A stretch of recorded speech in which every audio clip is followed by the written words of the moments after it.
एक खूबसूरत गांव जो पहाड़ों की माँ बहन बसा हुआ था और नदियों के किनारे एक ऐसा छुपा हुआ बाग मौजूद था जो दूसरे बागों से मुख्तलिफ था। इसकी खूबसूरती को कोई भी नहीं समझ सकता था। एक दिन नौजवान लड़की जिसका नाम एमडी था, नदी के किनारों पर घूमते घूमते वो इस बाग की तरफ चली जाती है। उसे उस बाग के अंदर एक खूबसूरत आवाज़ की गूंज सुनाई देती है। उसने इस बाग के अंदर जाने का फ़ैसला किया। जब एमली बाग का दरवाज़ा गुजरी तो उसने देखा कि मुख्तलिफ़ रंगों के फूल और कलियां नरम हवा से झूम रही थी। हर रंग के फूल नुमाया थे। इसकी पत्तियां मुख्तलिफ़ रोशनी से चमक रही थीं। वहाँ सिर्फ सब्ज़ा ही नहीं बल्कि अफसानों की मखलूक पोशीदा थी,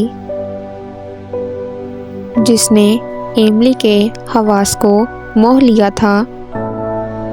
फूलों के दरमियान उड़ती परियां सूरज की रोशनी में उनके नाजुक परों की चमक और कदीम दरख्तों की शाखों के दरमियान शरारती गिलहरियां थीं। अपने सामने एमली ने ये जादुई मंजर देखकर बाग में घूमना शुरू कर दिया।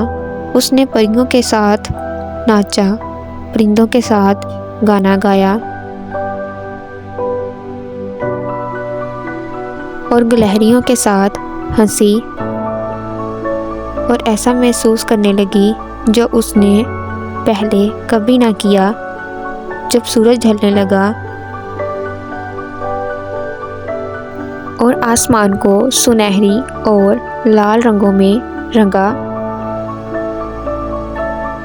एमली को मालूम हो गया कि वो बाग में हमेशा के लिए नहीं रह सकती।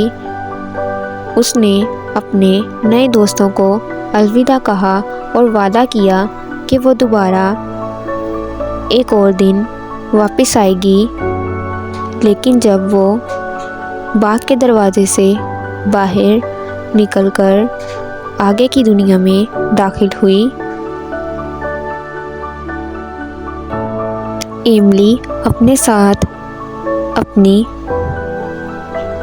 जादुई मुहिम जोई की यादें और इस इल्म को लेकर गई कि यहाँ तक के सादा तरीन गाँव के दिल में भी इन लोगों के लिए तसव्वुर से बाहर अजायबात पाए जा सकते हैं, जिनको देखने की आंखें हैं और यकीन करने के लिए दिल।